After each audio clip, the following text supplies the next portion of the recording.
月南イタリアへ行ってきた。アマルフィやナポリなど地中海周辺を回って大満喫。まずはアマルフィ海岸の玄関口としても知られるソレントへ。ソレントはナポリ湾を見渡すことのできる美しい海辺の町。古代ローマ時代から貴族の別荘地として知られていたそうだ。地中海水気候のためオリーブの木がたくさん。渋滞を乗り越えソレントへ到着の予感。高まる鼓動、ドキドキワクワク。ソレント到着。カラッとした日差しとカラフルな建物。そこかしこに現れるレモンの食べ物やグッズに心が躍る。早速ジェラート屋さんに入店。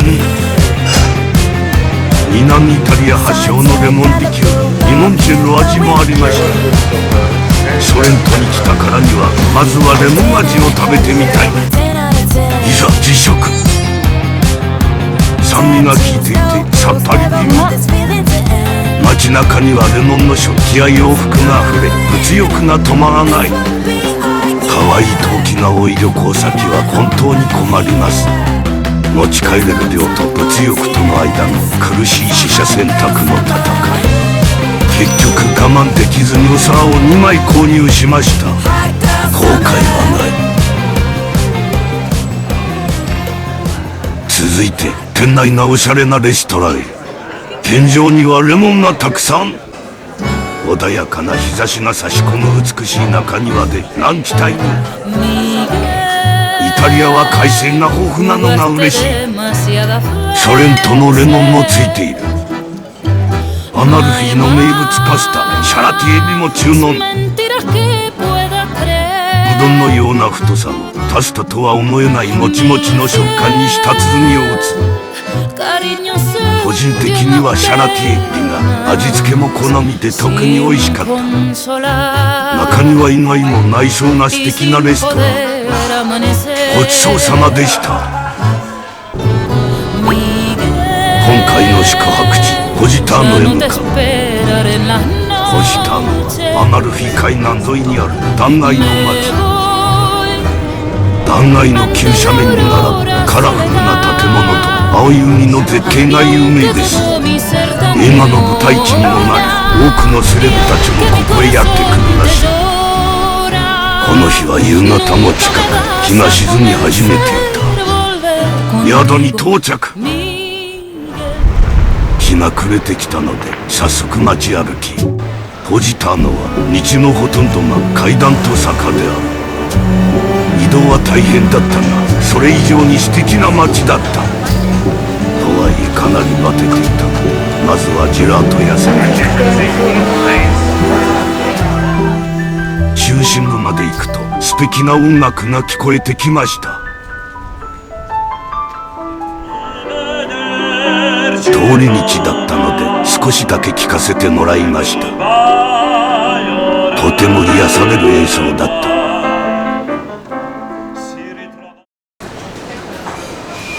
なんとかジェラート屋さんに到着。ここは夜も営業していて評判も良かったので何度も通った。特にグラニテと呼ばれるスラッシュがとても酸っぱくてお気に入りです。ごちそうさまでした。おはようございます。今日はフェリーに乗って地中海屈指のリゾートカプリ島へ向かいます。ちなみに今回泊まった宿がとても良いところで特に朝食がお気に入り。テーブルも食器もとても可愛い。下には海も広がっていて波の音を楽しみながら朝食を食べられる。しかも猫付き。ごちそうさまでした。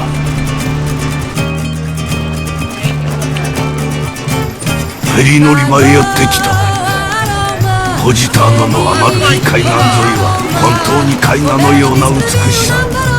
今日はカプリ島で最も有名な元祖王の洞窟と呼ばれるクロッターズ内。潮の高さなどによっては入れない日も多く毎朝9時に入場できるか発表される。ちなみに酔い止めを忘れて現地の薬局で購入。酔い止めはザマミーナと呼ばれるそうで、おかんがとても気に入りました。カプリ島が見えてきた。想像以上に大きい。石灰石の断崖と紺碧の海が美しい。カプリ島到着。そして残念なことに青の洞窟は朝の時点では閉鎖中。途中で開くことに一縷の望みをかけカプリ観光します。カプリ島2つの地区に分かれている。バスでもう一つの地区アナカプリへ向かいます。アナカプリは標高300メートル前後の高台にあります。青の洞窟へ陸路で行くときは中継地となる場所でもあるので便利な立地。ショッピングも楽しめる。上から見るカプリ島の海は本当に綺麗。アナカプリは落ち着いた地区なのでゆったりショッピングができた。しかし夢中になるあまり動画を撮るのを忘れてしまった。唯一あったのはジェラートなの。そして青の洞窟は全く開く気配がなかったのでカプリ地区へ戻ってきた。しかしここでもすることは変わらずジェラートを食べる。日差しが強いのでこのジェラートに何度も救われた。そして海岸で食べていると口をパクパクさせた海鳥がおねだりアピール。慣れている。次はカプリでゆったり過ごしながら洞窟チャンスをつかみたい。カプリととても良いところだった。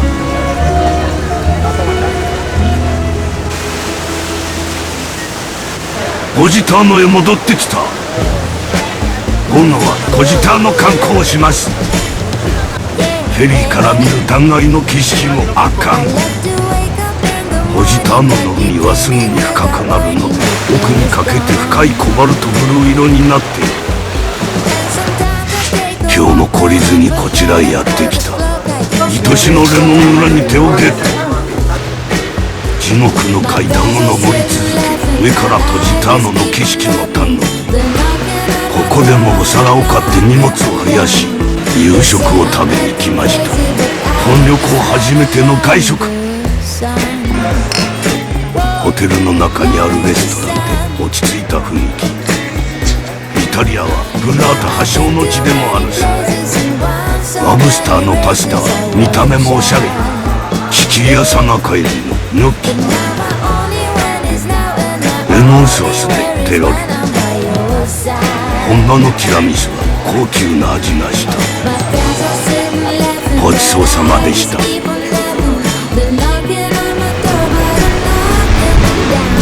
おはようございます。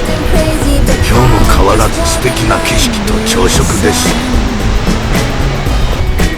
ちなみに宿の下に位置するこの海はオーニロスピアジアというそう。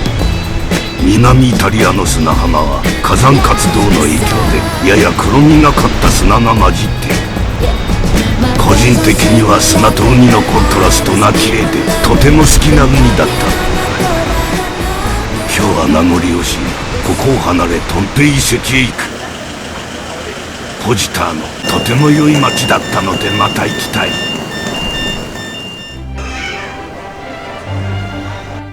ポンペイ遺跡は世界で最も保存状態の良い古代ローマ都市遺跡の一つ。紀元79年ベスビオ火山の噴火によって都市全体が火山灰に埋まった。約1700年その姿が封印され良好な保存状態を保っていたそう。この大広場は日常生活の中心地で政治や宗教の中心だったよ。幌の北側は神殿で後ろにはベスビオさ。神殿の奥にはおそらくゼウス。古代ローマといえばテルマエのイメージも強いがポンペイにもテルマエがあった。幌の浴場は部屋が3つに分かれこの2つ目の部屋はサウナのような場所だったそう。精巧なレリーフも一万石のカルダリウム。天井をドーム型にして水滴が落ちにくくしている。初テルマエ見学、とても興味深かったです。最後は一番混雑していたエリアへ。通路の左右に部屋が複数あり、ベッドが置いてありました。上に描かれている絵で提供されるサービスを示していたそう。2000年前に一瞬で消滅してしまったポンペイ。遺跡は当時の暮らしを学べる貴重な場所でした。ナポリへ到着。旅の最後はナポリで過ごします。ナポリは南イタリア最大の都市、美食の都としても有名である。街の雰囲気はエネルギッシュで、今までのエリアとは全く異なる。観光地と生活圏が混ざり合っていて、これぞナポリと感じさせられます。サッカーも有名。初のリーグ優勝に導いたディエゴ・マドラーナは英雄として親しまれているそう。ナポリ旧市街の中心を貫く路地、スタッカナポリ。ナポリの歴史や生活感、活気が全て詰まった散策スポット。ナポリの守護聖人サンジェンナーロを祀っている大聖堂へ。内部はとてもきらびやか、高価で圧巻。天井もすごく高い。高すぎてバルーンがあんなところに。次はサンジェンローナを祀っている礼拝堂へ。サンジェンローナ礼拝堂にはサンジェンローナの血液が保管されているそう。年に3回凝固した血液が液体に戻る奇跡の儀式もあるそうです。ここでも素敵な演奏を聴くことができました。街にはサンジェンローナの壁画もあり、信仰深さを感じます。夕食は念願のナポリピザ。作っているところを見せてもらいました。ナポリピザの生地は小麦粉、水、塩、酵母の4つのみ。ナポリのピザ職人の優れた技術は2009年に世界遺産に登録されたそう。巻き構え。高温の窯で1分少し焼くことで表面はカリッと内側はふわっと美味しくできるそう。人生初めての本場のナポリピザにワクワク。マルゲリータと並ぶナポリの伝統的なピザマリナーラ。トマトソースを塗って焼いたシンプルなピザ。現在のトマトソース系ピザの典型だと言われている。アンチョビのピザもごちそうさまでした。そして旅の最後はレモングラニテ。レモングラニテ、この3日間で5杯飲みました。南イタリア、とても良いところだった。また行きたい。